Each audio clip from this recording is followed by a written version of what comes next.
I do want to build people up through these past writers and theologians because a lot of them were so pastorally in the way that they dealt with these subjects. Something that is missing in our day is the pastorly nature of these guys who actually cared about the people who they were writing to or writing about.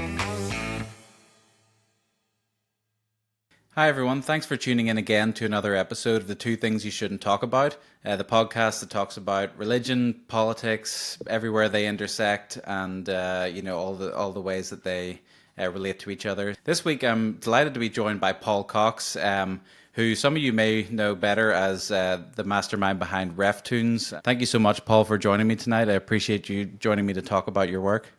Yeah, thanks for having me. So, tell me a little bit about yourself. Did you start off as an artist before you were a Christian, or the Christian inspired the art, or what way does that all work in your life? Well, I guess I've been drawing since I was 3, so I've always been an artist, or had that desire to do art and drawing in general. But I grew up in a Christian home, and I came to faith at an early age, and just kind of grew into that faith and understanding as I grew up through my teen years and into college. And I pursued that artistic calling, I guess, by going to school for art. I didn't know what I wanted to do or what I could do with art for a living, but I knew I wanted to do it for a living. Yeah. Specifically, I wanted to draw cartoons, but I went to school for art in general, not knowing what options there were out there. And after I graduated, I still didn't really know what to Okay. do. But I was kind of pushed into freelance illustration, and I've been doing that for the last 14 years, full-time freelance illustration. And I've always had ideas of different projects or different things that I wanted to do, and it was always story related or character related. I grew up watching Looney Tunes and reading Calvin and Hobbes, and they're two of my biggest influences in pushing me towards cartoon illustration. And so RefToons kind of grew out of that, because I was, at the time I started doing RefToons, I had come out of a period of time where I was my theology was shifting to a more reformed Calvinistic theology, and the RefToons were kind of my way of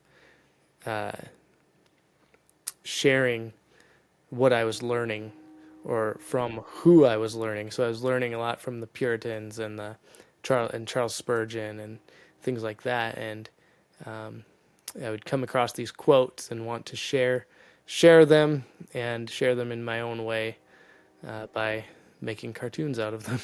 Yeah, I think that's kind of the same thing on my Instagram page where I post quotes. It's usually things that I've listened to, or recently I shared a couple of things from Matt Chandler because I just happened to be listening to a series of his on Revelation, and it's just full of good stuff. So it's I totally get that. It's just like you want to find a way to share the things that are really meaningful, or at least I do. I try to share the things that are impacting me, because it's like, it's funny because I don't expect other people to get what I get from it all the time, because sometimes people share things online all the time and you just scroll past and it doesn't impact you. But there are these little things that you just see every now and then, and they just I just like putting it out there, because I'm sure there's someone out there, much like yourself. I'm sure the same way that I value the stuff that you do, there's people out there that are also being inspired by the things that you share. So I totally get that. So you mentioned there a little bit about your theology was shifting. I was wondering if the ref was for like Reformed theology, or just read the Reformation in general. And so was that a direct influence on starting like cartooning about theology?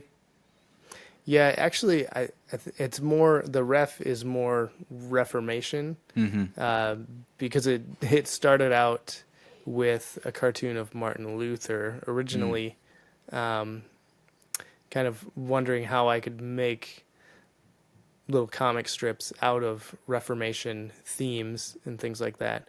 And so I thought, well, RefToons, that just shorten it up, and but it's also, I guess it kind of has a double meaning as well with Reformed tunes as well because of my theology. What kind of led you to the reform side of things from where you were before? I'm just curious. Well, it was a mixture of being under. Um, so I grew up in the Free Methodist Church, and um, there was some things that happened in the leadership of the particular church I was at that uh, were not good, and but through that they were letting in all sorts of different materials. They didn't vet them really. They didn't really stick to just like Free Methodist materials or whatever materials, and so we would get a broad range of different theologies coming in through different studies, small group studies, and things like that. One of those studies had. It's funny you mentioned Matt Chandler. It was Matt Chandler was in a video that we Hmm. were watching as a small group, and he was talking about the sovereignty of God, and I had never heard that taught before. And so I went home that night and looked him up and found his church's podcast and found his this whole series that he had done on God's ultimate authority. And so I binged through that, Yeah. and it was just, he was opening up scripture and just explaining the scripture, and that's something that I was craving I had been craving that through my teen years and into my college years, and this was after I was married, and I was still just looking for something deeper than what I knew, and that kind of led me down the rabbit hole of, well, so here's Matt Chandler, he's recommending these books, so I'm gonna go look at these books, and that just kind of spiraled. Yeah, you kind of get from Chandler to like John Piper, and then from Piper to Edwards, and you go kind of work your way back into the whole world of, like you said, the Puritans and stuff like that. Right. I'm dreadfully uneducated when it comes to most how would you say, like, I don't want to say like older or like more classic theologians, but the like of Spurgeon and Edwards and the kind of people that you tend to feature in your cartoons. Those are the ones that I haven't got around to reading yet. I'm kind of I think I must be like an auditory learner because I do love to read, but I like audiobooks especially more. So especially people who have wrote books that would have been recorded, especially by the author, and sermons and podcasts, things like that. Those are the ones that really Hmm. stick in my head. So, Desiring God was such a huge thing for me from John Piper, and of course, I sort of see Matt Chandler as kind of like the successor in a lot of ways to that kind of taking Reformed theology and really bringing it to the masses for a new generation. Because Piper and Sproul and those guys were kind of I suppose the past, and even MacArthur were like the kind of that one generation. Then it's kind of passing to the newer generation. Hmm. So when you're if you're reading material and stuff sticks out to you, how do you decide which ones you want to illustrate? Do you have like some criteria that you choose from, or is it just what really resonates with you at the time? Well, as I was starting out, I didn't really have much criteria. It was just something jumped out to me, or I had seen a quote several times before and thought, oh, that would make a good illustration. Um, and so I didn't. Starting out, I didn't necessarily. Maybe it's from my background. I didn't necessarily vet the quotes very well, and Sure. some of the quotes ended up not being actually said by the person that I illustrated. So I had to backtrack on some of those. Um, but now I've kind of, it's not really like a physical checklist, but I just kind of go through and think, is this going to be a helpful quote? Um, does it um, does it point to Christ, and is it helpful in a spiritual, meaningful kind of way? Um, and because I come across quotes that I think, oh, that would be hilarious, and sometimes I do those ones, but most of the time I try to stick with, is it going to be helpful or not? Yeah. I mean, it's hard to read through those authors and not find stuff that's helpful. So I'm sure Yeah. there's a wealth of stuff to go through. Do you have a hmm favorite author or preacher or whatever that you like to do you find has like the best quotes for illustration a lot of the time? Spurgeon definitely has the best quotes. He's a master illustrator in his speech. Um, he even has a book. I forget what it's called. Something. Oh, Feathers for Arrows, I think is the one, where it's just his notes of different quotes that he's come across that would make good illustrations in sermons is and so it's like his own notes for quotes that would make good illustrations, Yeah, he has a which is visual really mind cool. almost. Yeah, it seems like it because just the way he writes and the way he preached, Hmm. as you're reading through his sermons, the way he preaches through them, it's very visual. Yeah. It seems like older authors are a lot of the time better at that kind of stuff than your ones. Would you agree with that? Yes. It's like there's a The tradition of like the way they write is just different. right, and the newer ones have to steal from the older ones. Yeah. Like, well, again, you have Matt Chandler loves to, take quotes from Spurgeon as well. I've found recently. So, hmm it's sometimes you read these older quotes from these guys, and I wonder how they come up with such vivid illustrations, to to take a simple, well, not even simple. A lot of times it's a complex idea, but to kind of break it down in such a relatable way, that seems to hmm be what to me is amazing. Um, Whenever you're taking these kind of complex quotes and complex theological ideas, um, tell me a little bit about trying to distill that into an image, because that can't be easy. Trying to boil it down into just a couple of panels.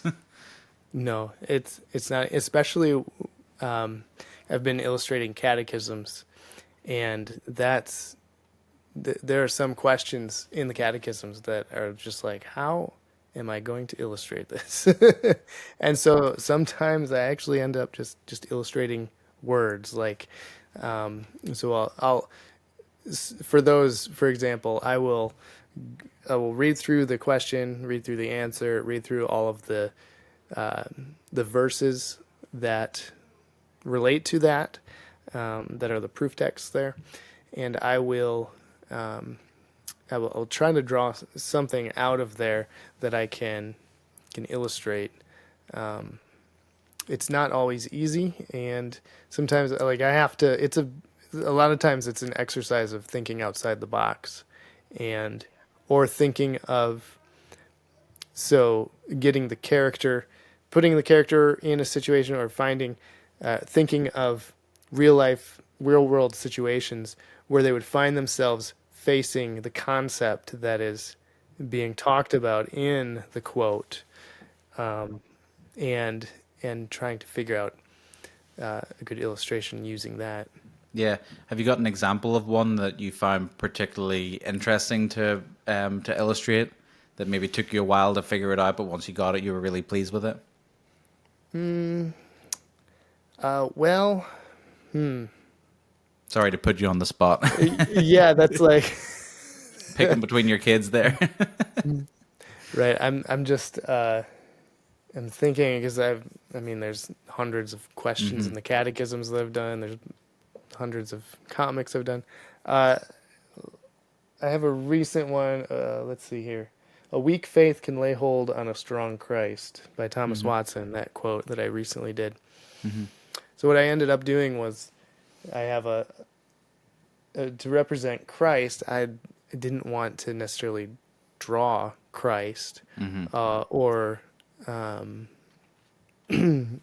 or anything like that, but I wanted to illustrate the strength, but I didn't know how to do that. The only thing I could come up with was like someone clinging to the cross or something. Hmm. Um, but I felt like there needed to be more story to it than just Sure. that. And so I ended up turning the cross into a big stone structure Hmm. to represent strength. Um, and then I have Thomas Watson. Sorry, I'm looking at it right here. Yeah. I have it Sure. over here. Um, I have Thomas Watson sitting up on the cross as if Hmm. he's seeking safety. Yeah. And then there's some wolves chasing him. They have Mm. chains around their necks with different words attached to them, Yeah. like affliction and doubt. I love that process of trying to, almost look for the metaphors or the ways to illustrate it in a just not a different way, but thinking outside of the box kind of a way. Mm. When you got into art, and you said you do freelance illustration stuff like that, um, do you have a genre that you normally work with? Is it like fantasy stuff? Because I feel like there's a lot of that kind of fantasy inspired things in your art which I really like, especially like the dragons and things like that. Hmm. And there's all these kind of almost Lord of the Rings esque scenes sometimes, like really full of drama. So what's Yeah. your background there? What do you normally like to draw? So what I like to draw is different than what I get hired to draw. Okay. That's There's a difference there. So what I like to draw is like what you said, the more fantasy type things, fantasy, sci-fi type of things. Um, but what I get hired to draw as a freelance illustrator are things like marketing cartoons, things that are like selling a brand and things like that. So I do a lot of, well, I did I haven't done one recently, but last couple of years I was working with a few different companies creating comic strips that would kind of explain their products or services and things like that. And they would use those in their marketing materials. Um, but then I also do character designs for company mascots and things like that. Okay. Yeah, and not the marketing stuff. I'm sure isn't quite as interesting as the other stuff, but it's. No, I Do you? try to make it fun for myself. Yeah. Do you have like influences in your art or things that really inspire you when you're drawing that you kind of think of in your mind? Yeah, my biggest artistic influences would be Bill Watterson, the artist behind Calvin and Hobbes, and Doug TenNapel, who does a lot of graphic novels.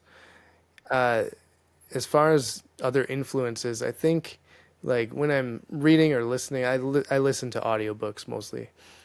So when I'm listening to things like the Lord of the Rings, for example, I mean that um, ever since I began reading that back in I don't know 2000s, I it's evoked such vivid imagery for me, and it's just inspired a lot of a lot of things in my Yeah, drawings and whatnot. So yeah.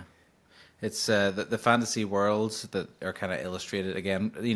Speaking of language that people used a lot of the time in prior generations, again, it's so vivid and like the depth of Tolkien's writing is like just it really helps, I think, with fleshing it out in your mind, and that's why I think it's so hmm influential to so many people. Is that it's just the depth of description, and I think Game of Thrones stuff these days has kind of got some similarities, but. Um, I think just the sheer depth of lore, especially in Tolkien, is on a different level. So, um, it's interesting that I kind of got some of that, I think, from your work, or like I kind of felt the influence there because again, it's the just the depth and the intricacies of the illustrations. I think was I saw like a reflection of that in there. mm. And again, whenever we're thinking of theology and the kind of reason why you do what you do. Um, do you think it's important to promote the values of Reformed theology, or is that kind of a desire of yours, or is it more just general edifying faith based illustrations, and you just happen to be Reformed? I think it's a little bit of both. I mean, I I want to share the Reformed theology because that's what has really changed my life, and I see the consistency and the truth in it. Um, and I guess I want people to see that, but also there's a sense where I do want to just generally build people up through these past or writers and theologians, and um, uh, because a lot of them were so pastorally in the way that they dealt with these subjects that I think that's something that is missing in our day is the pastorly nature of these guys who actually cared about the people who they were writing to or writing Mm, about, yeah. and wanted to see um, see them grow in their faith. Yeah, so maybe people these days are too quick to just throw things out there without a care for the recipients. Is that kind of fair to say? Yeah, it's this whole trend of doing hot takes and things like that are. I don't think that's helpful. Hmm. Well, I mean, if you don't mind, can you drill down into that? Because I'm curious about that because it's something I don't want to take. I don't want to do hot takes, but the kind of talking head videos is something I've kind of thought about. Do is that something the world needs more of? Like me just giving an opinion on something to like some music in the background and like trying to get some some reactions from people online. But what do you think's Well, the negatives in that? well, I don't know. I'm probably extremely inconsistent, and I'm not a, I'm not an expert on this. And I literally just gave a hot take True, that's true. by saying hot takes aren't helpful. Yeah, So, that's true. so I guess I'll give you you the can discount my opinion. I'll give you the pass for this one because I'm curious. I don't But know. I do like sometimes I like hot takes. Sometimes I just get annoyed with them. I think that's just yeah, what my general opinion is. hmm but And there's a difference there. Like, just because they're some things do take a lot more explanation, uh, hmm and to just say you don't like something or that this should be this without giving an explanation of why. I think what's missing is sometimes is just the why yeah, of why is this and that. I can't think of any specific yeah, examples right now, but like the nuance um, behind it and our behind a discussion point. maybe. Um, Again, I just gave a hot take and now I can't explain myself, so It's all good. I'm a Yeah, walking contradiction. but I mean, But I think I understand what you're saying, in that I mean, like I said, it's designed for the social media era, and yeah, it's a product of our age, and that people want to say things that get traction because like I said, I'm a walking contradiction because with this podcast, have to play the game of um, putting things out there that are interesting, but also putting them out in a manner that gets clicks, and it's a difficult place to be because the most success that I've had is from taking these long form conversations and clipping them up. If I put it mm, out there in just its basic form, maybe 400 people, maybe 1,000 people watch, and then if I clip it up, 2 million people will watch that clip, and I don't know whether it's short attention span or whether people like to just get yeah. to the core of something because their time is more limited. I don't know, but um, it's a struggle for me, and I'm sure like for you, you're trying to do something similar, and you're condensing the depth of Hmm. an author into like a short clip, or Yeah. basically your version of Hmm. a clip, a comic strip. Right. Right. See, I'm a contradiction. I'm drawing hot takes, That's true. Well, basically. the good thing is they can't blame you because it's someone else's You're hot right. take, and they're dead, so they won't get the heat for it. But it's Yeah, but go I ahead. think that kind of ties back to what we were talking about earlier about the how the old dead guys would have they have just this depth of illustration in their speech and in the way they wrote, because they weren't they weren't on social media. They didn't have this. Well, I think to an extent, there's always been a we've always there's always been a culture of like I want this now, I want it now, or whatever. But I think I don't know. It feels like social media has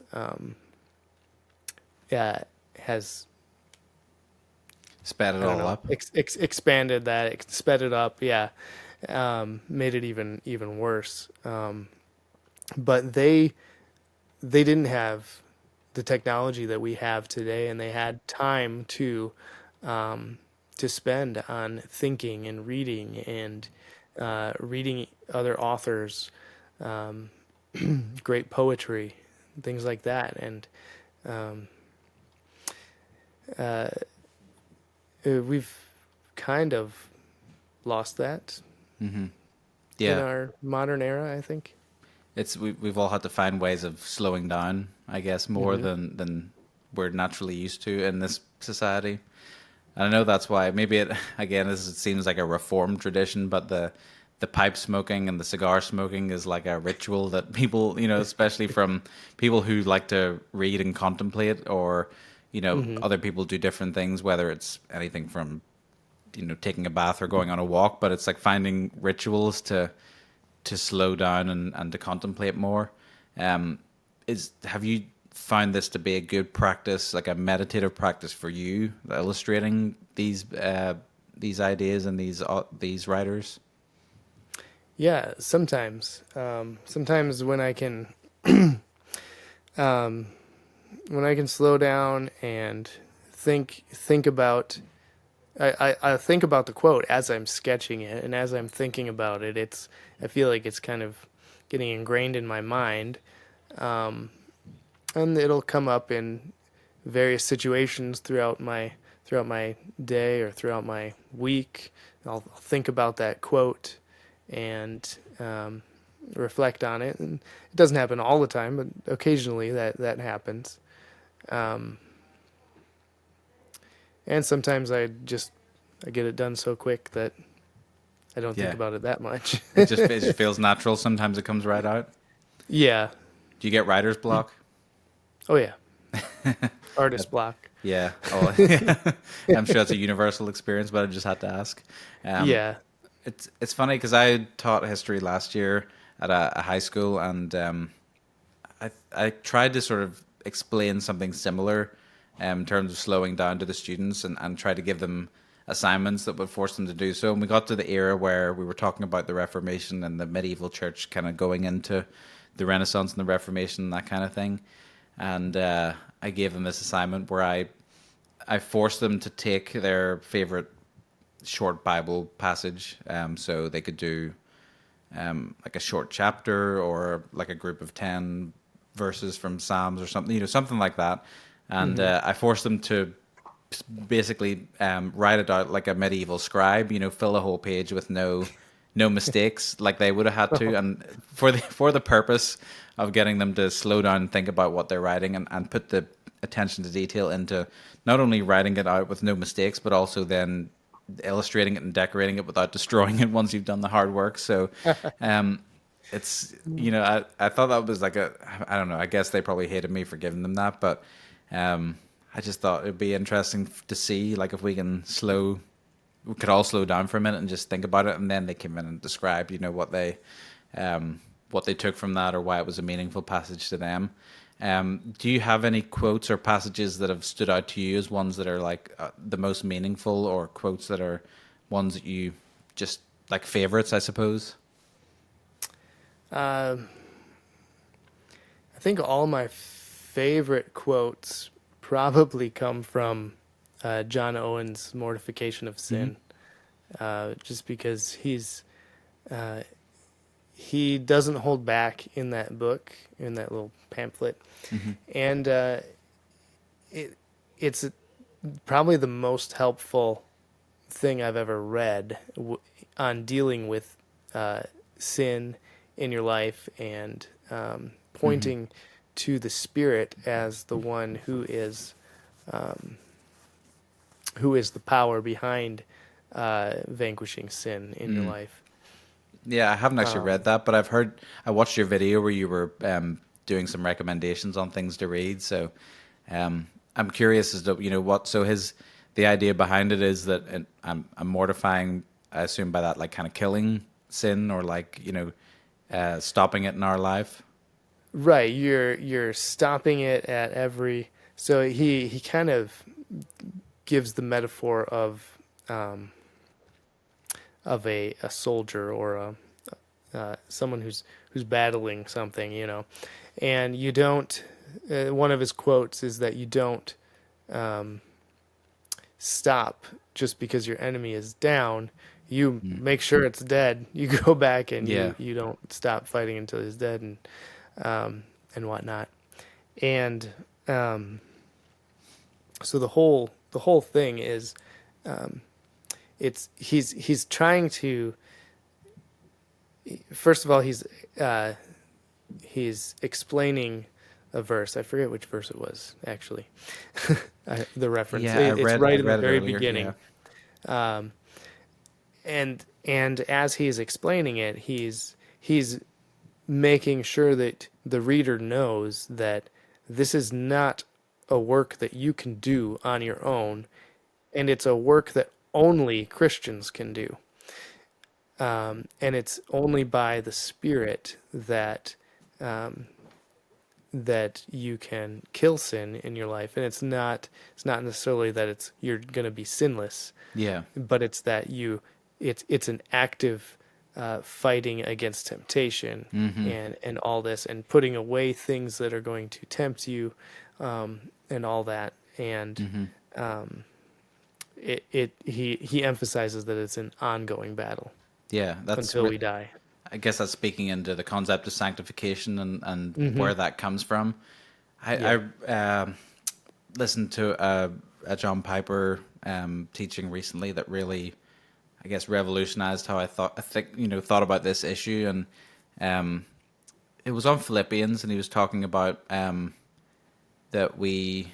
I need to get the verse up so I don't mess it up because it was Philippians 1, and it's one of these ones where on desiring God he takes um, the he takes like the whole chapter and does maybe like three parts to each verse and like breaks it down to Mm. the smallest little pieces of it. So verse 10, Philippians 1 verse 10, so that you may be able to discern what is best and be pure and blameless for the day of Christ. So he was breaking down what it means, what will it mean to be pure and blameless on that day, and is that something that we achieve, or is it something that's sort of um, imputed, I guess, from Christ, like his blamelessness is given to us.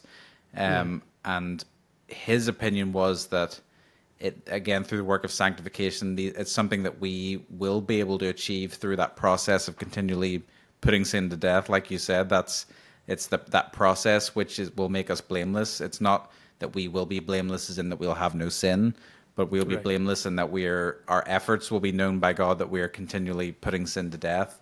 Mm. So that I think that sort of probably speaks to a very similar thing. I'm sure he's influenced by Yeah. those writers. Yeah. Definitely. In terms of these old, like you said, old dead writers and those kinds of things, what's the importance of people actually reading back at these guys? Can we not find everything that we need from current authors, or why should we care about the old guys? Well, um, we should care about the old guys because um, you don't want to. Well, first of all, what they said was true. A lot of what they said is true and very helpful. And a lot of people today actually get what they write about from these old dead guys. And we shouldn't forget our history. Um, not to mention, these guys were going through different types of situations than what we find ourselves in today.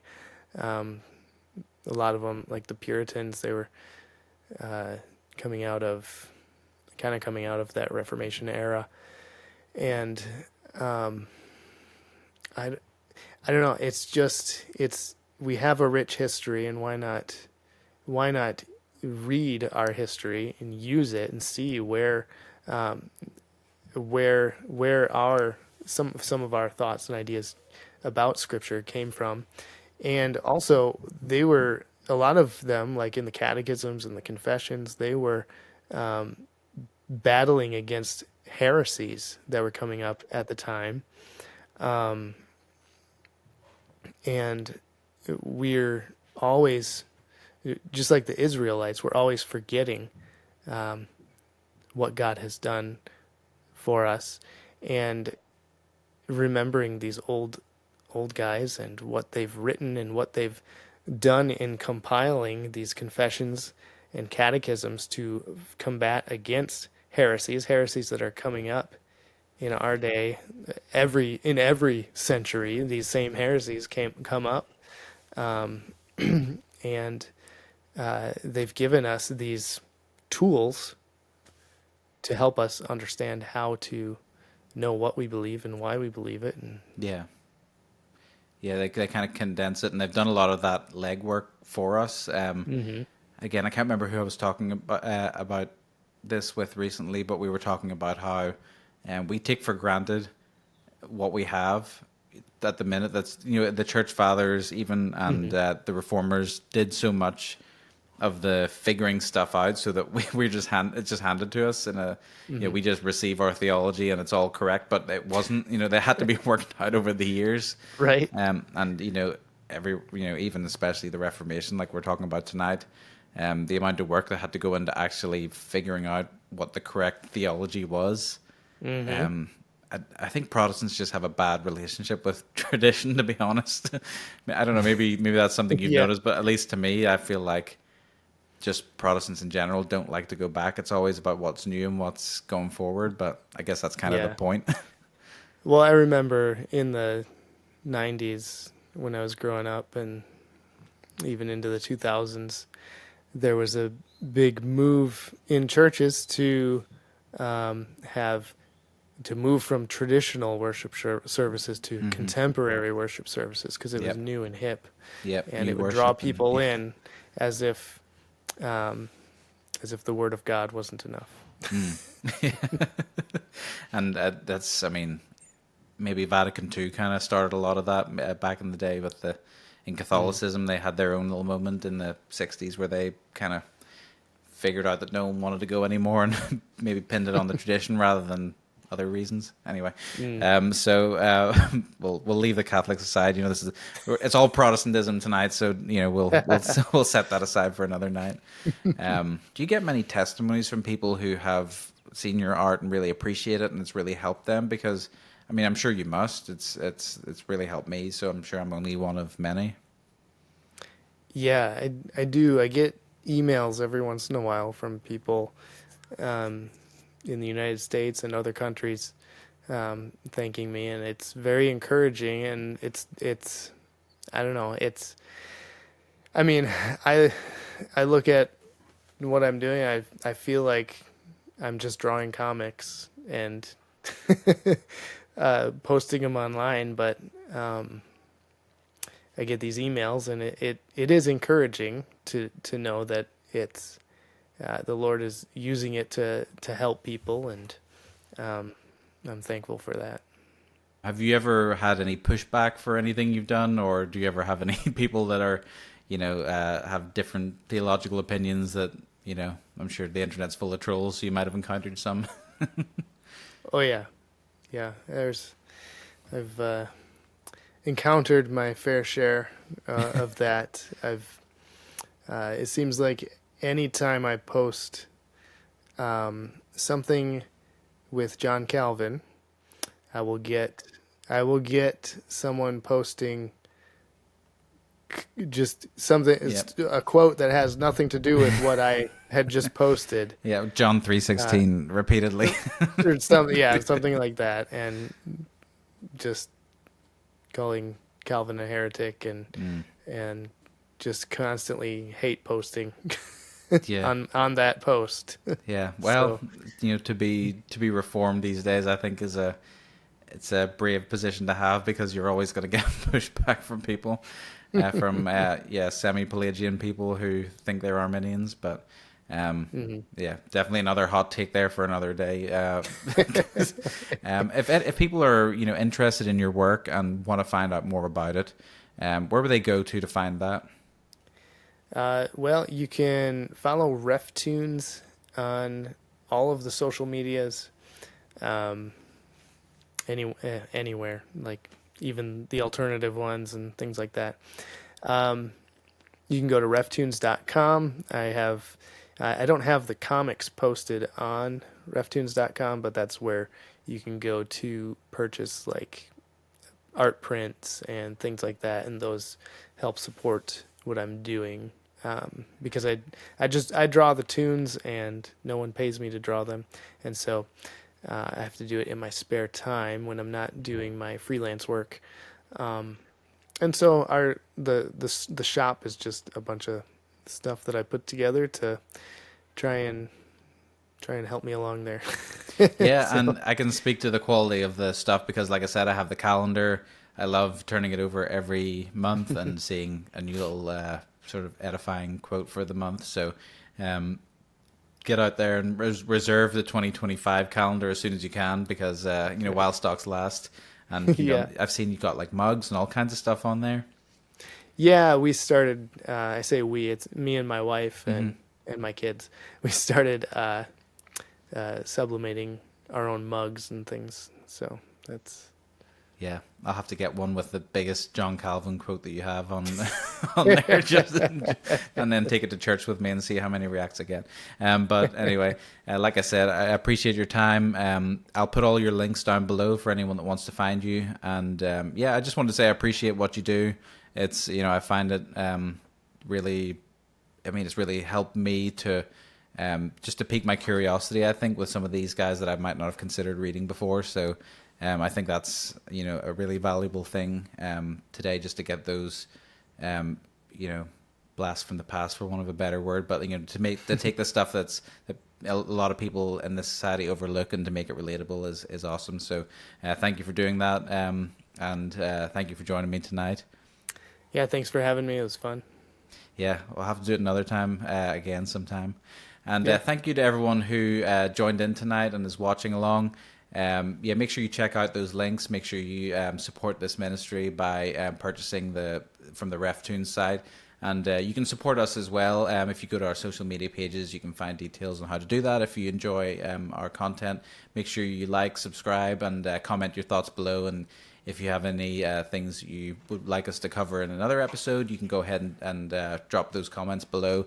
Or if you have comments about this conversation, make sure you put those below as well. But unfortunately, that's all for this week. Thanks again for joining, and hope to see you again soon on another episode of the Two Things You Shouldn't Talk About.